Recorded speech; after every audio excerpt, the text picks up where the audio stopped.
இந்த உலகத்தில் சிறந்த படைப்பாக அல்லாஹ் மனிதர்களை படைத்திருக்கின்றான். மனிதர்கள் சிந்திக்கக்கூடியவர்கள், சிந்தனை சக்தி உள்ளவர்கள் என்ற அடிப்படையில் ஒவ்வொரு ஆணுக்கும் ஜோடி என்ற அடிப்படையில் மனைவியை படைத்திருக்கின்றான். ஒரு கணவனும் மனைவியும் இந்த உலகத்தில் வாழக்கூடிய நேரத்தில் எப்படி வாழ வேண்டும் என்பதை அல்லாஹ்வுடைய தூதர் அவர்கள் வாழ்ந்து எங்களுக்கு வழிகாட்டியிருக்கின்றார்கள். அதனால்தான் அல்லாஹ் தஆலா குர்ஆனில் லக்கது கான லக்கும் ஃபீ ரசூலில்லாஹி உஸ்வத்துன் ஹஸனா, அந்த தூதரிடத்தில் அழகிய முன்மாதிரி இருக்கின்றது.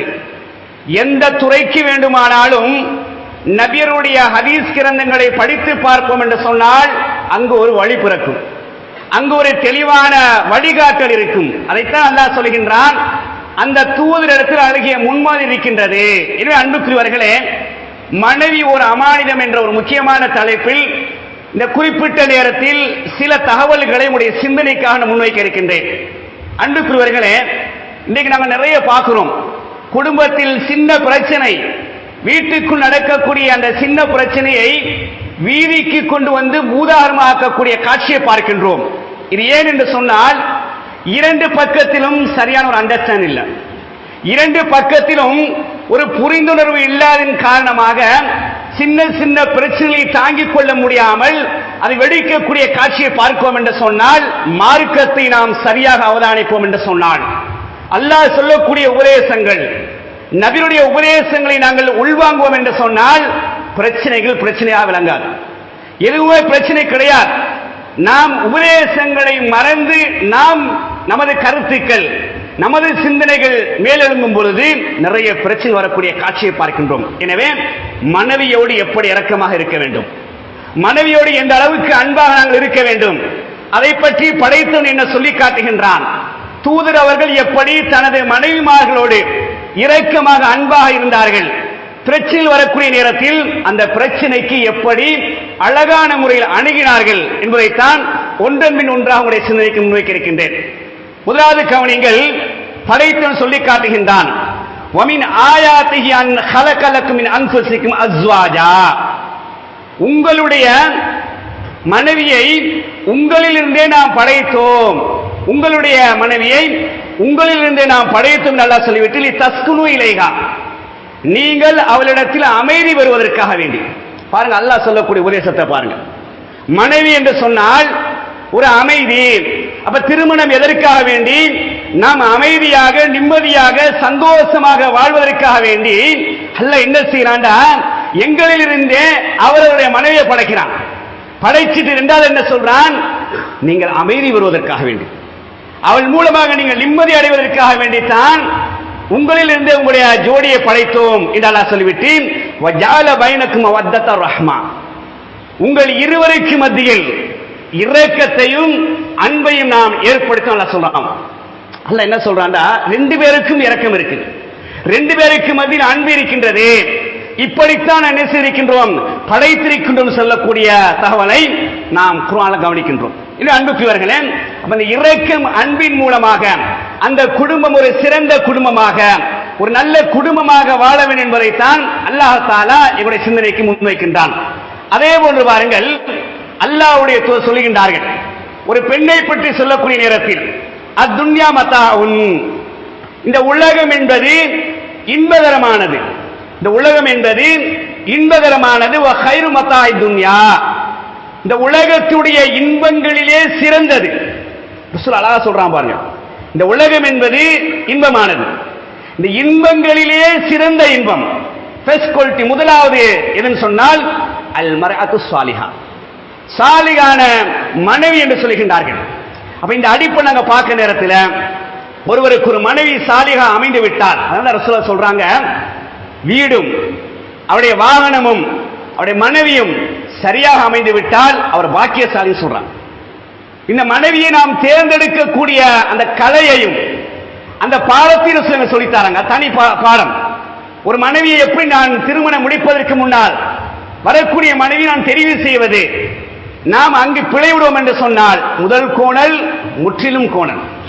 நபியுடைய ஹதீஸை நாங்க மதிக்காம, அதுக்கு முக்கியத்துவம் கொடுக்காம பெண்களை நாம் தெரிவு செய்தோம் என்று சொன்னால் அது கோணலாக அமையக்கூடிய காட்சியை தான் நிறைய நாங்கள் பார்க்கின்றோம். எனவே அன்புக்குரியவர்களே, ஒரு சாலிகான ஒரு பெண் அமைந்து விட்டால் என்று சொன்னால் அந்த குடும்பம் ஒரு பல்கலைக்கழகத்தை போன்று சந்தோஷமாக நிம்மதியாக இந்த உலகத்திலும் மறு உலகத்தில் குடும்பத்தோடு சொர்க்கத்தில் வாழக்கூடிய காட்சியை தான் அல்லாஹ் குர்ஆன் ஊடாகவும் அல்லாஹ்வுடைய தூதர்கள் ஹதீஸ் சொல்லித்தாராங்க. அவ பெண் என்பவள் உயர்ந்தவள், சிறந்தவள், அவருடைய இறக்கமா இருக்க வேண்டும், அன்பா இருக்க வேண்டும் சொல்லக்கூடிய செய்தியை பார்க்கிறோம். அதே நேரத்தில் அந்த பெண் எப்படி படைக்கப்பட்டிருக்கின்றாள் என்ற தகவல் ரசூலுல்லாஹ் சொல்ற நேரத்தில் இன்னல் மர்அத குலிகத் மின் லிலைன், ஒரு பெண் வளைந்த எலும்பினால் படைக்கப்பட்டிருக்கின்றாள்.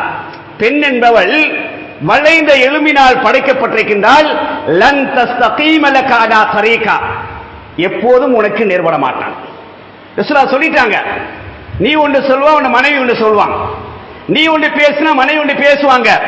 சில நேரம் உன் கருத்துக்கு நேர்பட மாட்டாள், ஒருபோது நேர்பட மாட்டான்னு சொல்லக்கூடிய செய்தியை நாங்கள் என்ன செய்யறோம், ஹதீஸ்ல பார்த்துட்டு ரசூலுல்லாஹ் தொடர்ந்து சொல்றாங்க, நீ அவளை நேராக்க முற்பட்டால், அவளை ஒரே அடியாக நேராக முற்பட்டால் அது உடைந்து விடும். மெதுவாக மெதுவாக என்ன செய்ய வேண்டும், உபதேசம் செய்து ஒரு நல்ல வழிக்கு கொண்டு வர வேண்டும் என்ற செய்தி புகாரியில் 2331வது ஹதீஸ் இலக்கத்திலும் முஸ்லிம்ல 2913வது ஹதீஸ் இலக்கத்தில் பார்க்கலாம். அன்புக்குரியவர்களே, இப்ப நபி அவங்க என்ன சொல்றாங்கன்னா, பெண் என்பவள் சில நேரங்கள்ல அவசரமாக பேசுவாங்க, அவனுடைய வார்த்தை ரீதியாக சில வார்த்தைகள் அவசரமாக வந்துடும், நிதானம் இழந்தவருடைய செயல்பாடுகள் அவசரமா வந்துடும். அதனால நீங்க ஆத்திரப்படக்கூடாது. ஏண்டா அவர்கள் வளைந்த எளிமையால் படைக்கப்பட்டிருக்கிறாங்க. சில நேரங்கள் என்ன செய்வாங்க, பேச்சு ரீதியாக நடவடிக்கை ரீதியாக உங்களுக்கு பார்ப்பதற்கு கொஞ்சம் கஷ்டமா இருக்கும், ஆனால் சகித்துக் கொள்ள வேண்டும். அதற்கு சொல்ல வராங்க. இந்த இடத்துல இன்னொரு விஷயத்தை விளங்கிக் கொள்ளணும். பெண் என்பவள் வளைந்த எளிமையால் படைக்கப்படும் சொன்னா தவறா விளங்கிக் கொள்ளக்கூடாது. ரசூலுல்லாஹ் அந்த படைப்பை தான் சொல்லி காட்டுறாங்க. ஏன்னு சொன்னால் பெண்களுடைய அந்த வரலாறு எடுத்து பார்ப்போம் என்று சொன்னால், குர்ஆன் சொல்லக்கூடிய சான்றுகள், ஹதீஸ் சொல்லக்கூடிய செய்தியை பார்ப்போம் என்று சொன்னால், அல்லாஹ் குர்ஆன் என்ன சொல்கின்றான், பெண் பிள்ளை பிறந்தால் புஷ்ரா என்று சொல்லி காட்டுகிறான். பஷாரா, நன்மாராயம். எங்கேயுமே ஆண் பிள்ளைக்கு நன்மாராயம் குர்ஆன் பேசல. பெண் பிள்ளை பற்றி பேசுகிற நேரத்தில் யாருக்கு பெண் குழந்தை பிறக்கின்றதோ அவர்களுக்கு சுப செய்தி படைத்த ரப்பு குர்ஆன சொல்றான். வளைந்த எலும்புலா படைக்கப்பட்டிருக்கிறாங்க, அந்த பெண்களுக்கு சுப செய்தி சொல்லக்கூடிய காட்சியை குர்ஆன் எங்களுக்கு எடுத்து காட்டுகின்றது. அதே போல் நபி அவங்க சொல்றாங்க, யாருக்கு 2 பெண் பிள்ளைகள் இருந்து அந்த 2 பெண் பிள்ளைகளையும் பருவ வயது வருகின்ற வரை மார்க்கத்தின் விளிம்பில் வளர்த்தெடுக்கின்றார்களோ அந்த பெற்றோருக்கு சொர்க்கம் சொல்றாங்க. எப்படிப்பட்ட பெண், வளைந்த எளிமையால் படைக்கப்பட்டவள் தான், அந்த பெண் மூலமாக உங்களுக்கு சொர்க்கம் கிடைக்குது. அதே போல சொல்றாங்க, ஒரு பெண் தாய்மை அறிந்து தாயாகிவிட்டால் அந்த தாயை கண்ணியப்படுத்தினால் உங்களுக்கு சொர்க்கம். பெண் வளைந்த எளிமையால் படைக்கப்பட்டிருக்கின்றால் அதே பெண் மூலமாக சொர்க்கம் கிடைக்குது. கணவனுக்கு நல்ல பணிவிடைகளை செய்து நல்லறங்கள் ஊடாக சொர்க்கம் என்று சொல்லக்கூடிய நிறைய தகவல் நாங்கள் பார்க்கலாம். எந்த அளவுக்கு என்று சொன்னால், அல்லாஹ் குர்ஆனில் 66வது அத்தியாயம் சூரா தஹரீம்ல சொல்லி காட்டுகின்றான், ஒட்டுமொத்த உலக மக்களுக்கு, அது ஆண்களாக இருந்தாலும் சரி பெண்களாக இருந்தாலும் சரி, யாரை ஈமானுக்கு முன்னுதாரணமாக சொல்லி காட்டுறான், ஃபிரௌனுடைய மனைவி. வளைந்த எலும்பில் படைக்கப்பட்டவர்கள் தான், ஆனால் ஒட்டுமொத்த உலகத்தில் வாழக்கூடிய எல்லா ஆண்களுக்கும் எல்லா பெண்களுக்கும் ஃபிரௌனுடைய மனைவி உதாரணம் மரியம் அலைஹிஸ்ஸலாத்து வஸ்ஸலாம். ஆக நான் என்ன சொல்ல வரேன்னு சொன்னால், பெண் வளைந்த எளிமையால் படைக்கப்பட்ட என்பதற்காக வேண்டி அவர்களை குறையாக நாங்கள் பார்க்க கூடாது. ஆண்களையும் பெண்களையும் ஒப்பிட்டு பார்ப்போம் என்று சொன்னால், குர்ஆனுடைய வர்ணனைகள், ஹதீஸுடைய வர்ணனைகள் பெண்களுக்கு கூடுதலாக கொடுத்து சொர்க்க வரை செல்லக்கூடிய காட்சியை பார்க்கும் என்று சொன்னால், அப்படிப்பட்ட மனைவியோடு இரக்கமாக, அன்பாக, நெருக்கமாக, பாசமாக இருக்க வேண்டும் என்ற தகவலைத்தான் அல்லாஹ்வும் அல்லாஹ்வுடைய தூதர்களும் எங்களுக்கு வழிகாட்டுறாங்க. நபி அவங்க சொல்ற, அல்லாஹ் தஆலா குர்ஆன் இடத்துல சொல்லி காட்டுகின்றான், அதாவது நபி அல்லாஹ்வுடைய தூதர் சொல்லி காட்டுகின்றாங்க, லா யஃப்ரகு முஃமினு வ முஃமினத்தன், ஒரு முஃமின் ஒரு மூமினான பெண்ணை அவன் வெறுக்க வேண்டான். இன் கரிக மின்ஹா குலுக்கன், அவளுடைய ஒரு குணத்தை வெறுத்தால் ரலிய மின்ஹா ஆகர, மற்றொரு குணத்தை கொண்டு அவன் பொருந்திக் கொள்ளட்டும் என்ற செய்தி முஸ்லிம்ல சொல்லக்கூடிய ஹதீஸ் கிதாப்ல 2915 ஹதீஸ் இலக்கத்துல பார்க்கலாம். பொதுவாக எல்லார்ட்டையும் ஒரு நல்ல குணம் இருக்கும், ஒரு தவறான குணம் இருக்கும். அப்ப அதைத்தான் நபி அவங்க சொல்றாங்க, உன்னை மனைவிட்ட சில நல்ல குணங்கள் இருக்கும்.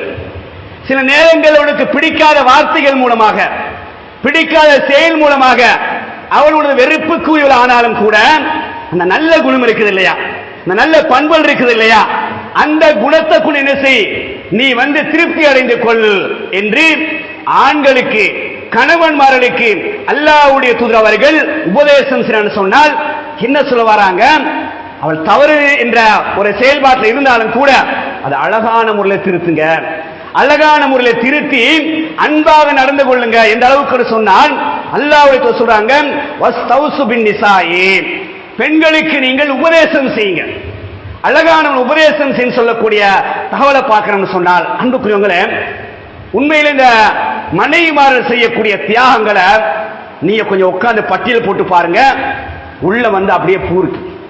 அந்த அளவுக்கு நிறைய தியாகங்கள், நிறைய அர்ப்பணிப்புகள் செய்யக்கூடிய காட்சியை பார்க்கிற எங்களை விட பெண் தரப்பு நீங்க பார்ப்பீங்கன்னு சொன்னா கூடுதல் அவங்க என்ன செய்யறாங்க, தியாகங்களுக்கு மேல் தியாகம் செய்யக்கூடிய காட்சியை பார்க்கிறோம். எடுத்து பாருங்க, அவங்க திருமணம் முடித்ததுக்கு பிறகு குடும்பத்தை எல்லாம் விட்டுட்டு வந்துடுறாங்க, தான் பெற்ற தாய் தந்தை விட்டுட்டு வராங்க, சகோதரர்களை விட்டுட்டு வந்துடுறாங்க. அது முதலாவது தியாகம். 20 வருஷம் குறிப்பிட்ட காலத்துக்கு பிறகு கணவரோடு என்ன செய்றாங்க, வாழ்றாங்க, கணவனுக்கு பணிவிடை செய்யறாங்க. அந்த முதல் கட்டவனை பாருங்க, தாய்மை அடைந்து விட்டால் இப்ப குழந்தையை சுமக்குறாங்க. கொஞ்சம் யோசிச்சு பாருங்க எவ்வளவு சிரமப்படுறாங்க. நீங்க கண்டிருப்பீங்க, உங்களுடைய மனைவி தாய்மை அடைந்தவுடன் குழந்தையை சுமக்கும் பொழுது சரியாக நடக்க முடியாது, துள்ளி ஓடியவள், வேகமாக நடந்தவள், அந்த குழந்தைக்காக வேண்டி பக்குவமாக நடக்கின்றாள். யாருடைய குழந்தை? உங்களுடைய குழந்தை.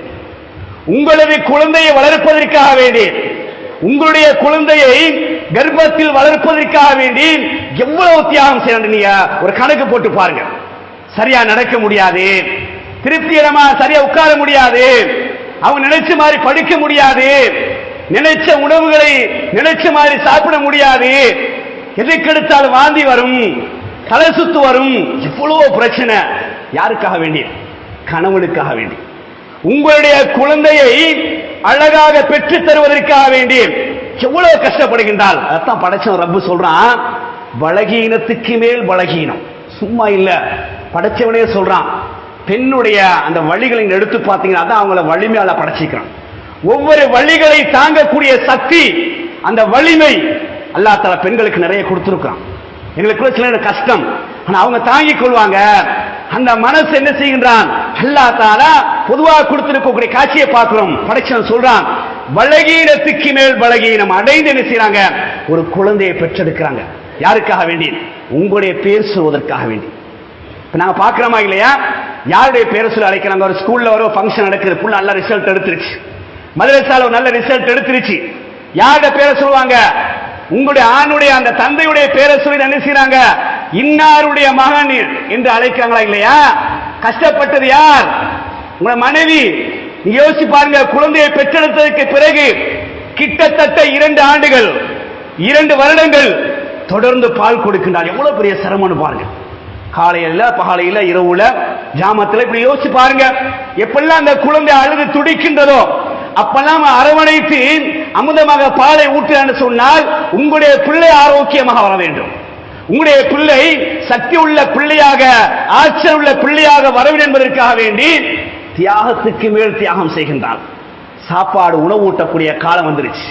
எவ்வளவு கஷ்டப்படுறாங்க. உங்களுக்கு முடியுமா? இங்க இருக்கக்கூடிய ஆண்கள் யோசிச்சு பாருங்க, உங்களோட பிள்ளைகளுக்கு நீங்க எவ்வளவு காலம் தீர்த்து வைக்கிறீங்க? கொஞ்சம் யோசிச்சு பாருங்க. முடியுமா? ஏதோ ஒரு குறிப்பிட்ட காலம் 1 நாள் செஞ்சிருப்பீங்க. முடியாது. ஏண்டா ஒரு பிள்ளைக்கு தீர்த்துவதற்கு ஒரு 1/2 மணி நேரம் 1 மணி நேரம் மெனக்கிடணும். அது ஒரு தியாகம். டைம் நேரத்தை ஒதுக்கணும். விளையாட்டு காட்டி அங்கிட்டு போகணும், இங்கிட்டு போகணும், அதை காட்டணும், இதை காட்டணும், சொல்லுங்கம்மான்னு சொல்லி ஒரு வாய் தீர்த்துறதுக்கு படுற பாடு இருக்குதே, ஆண்களுக்கு முடியாது. அந்த அளவுக்கு தியாகம் செய்யக்கூடிய பெண்ணோட என்ன சொல்றாங்க, இரக்கமா நடந்து கொள்ளுங்க, அன்பா நடந்து கொள்ளுங்க. புள்ள வளர்ந்துருச்சு, முண்டசூரிக்கு அனுப்பணும், அதிகமா யார் கூட்டு போறா? உன பிள்ளைகளை யாரு கூட்டு போறது? உன மனைவி தான் கூட்டு போறாங்க. ஸ்கூலுக்கு யாரு கூட்டு போறா? உன மனைவி தான் கூட்டு போறாங்க. மதரசாக்கு யாரு அதெல்லாம் அனுப்பி வைக்கிறது? இப்படி ஒரு பட்டியலை போட்டு பாருங்க, எல்லாம் மனைவி. அந்த அரசு சொல்றாங்க, சில நேரங்கள்ல வார்த்தைகள்ல தவறாக அவங்க பேசிட்டாலும் கூட நீங்க பொறுத்து கொள்ளுங்கன்றாங்க. அவசரப்பட்டாதீங்க.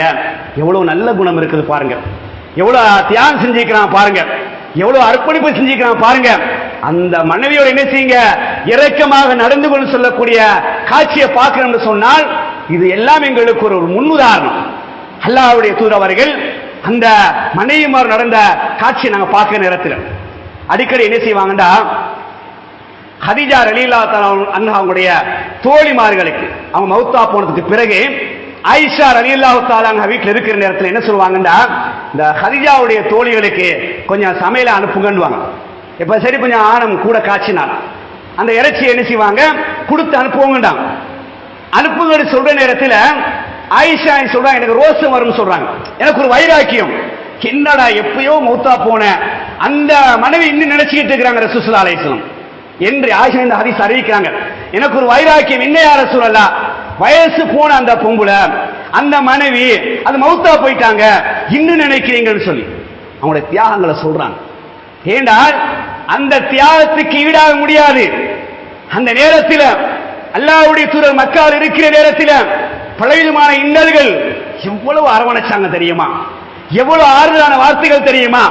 அப்படிப்பட்ட ஒரு மனைவி பொருளாதாரத்தில் உச்சக்கட்டமா இருந்தாங்க, சீமாட்டி, பெரிய ஒரு செல்வந்தர். அத்தனை சொத்துக்களையும் செல்வங்களையும் நபி உங்களுக்கு கொடுத்தாங்க, தாவாவுக்காண்டி பயன்படுத்துங்க, அல்லாஹ்வுக்காக வேண்டி பயன்படுத்துங்கன்னு சொன்னாங்க.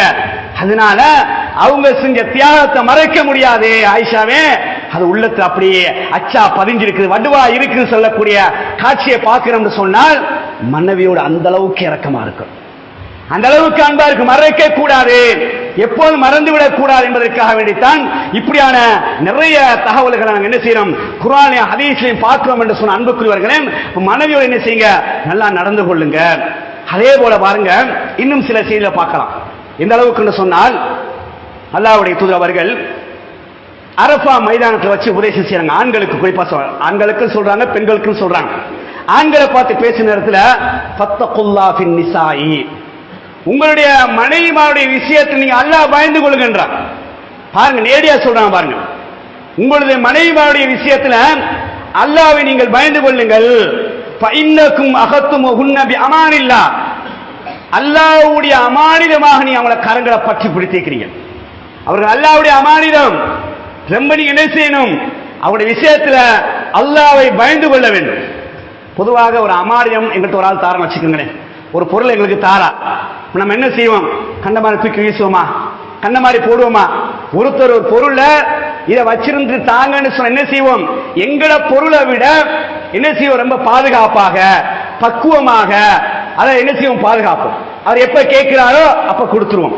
ஒரு அமானிதம் வார நேரத்தில் எந்த அளவுக்கு நாம் அதை பாதுகாக்கின்றோம், அதான் சொல்றாங்க, உங்களோட மனைவி அமானிதம், உங்களிடத்துல கரம் பிடிக்கப்பட்டிருக்கின்றார். அப்ப அந்த அமானிதத்தை என்ன செய்யுங்க, அது அல்லாஹ்வுடைய அமானிதம், அவங்களுடைய விஷயத்துக்கு என்ன செய்யுங்க, அதிகமா பயந்து கொண்டு சொல்லக்கூடிய செய்தியை நாங்க பார்க்கிறோம். அதே போன்று பாருங்கள், அல்லாஹ்வுடைய தூதர் அவர்கள் இன்னும் நிறைய சான்றுகள் சொல்லி காட்டலாம் பாருங்க.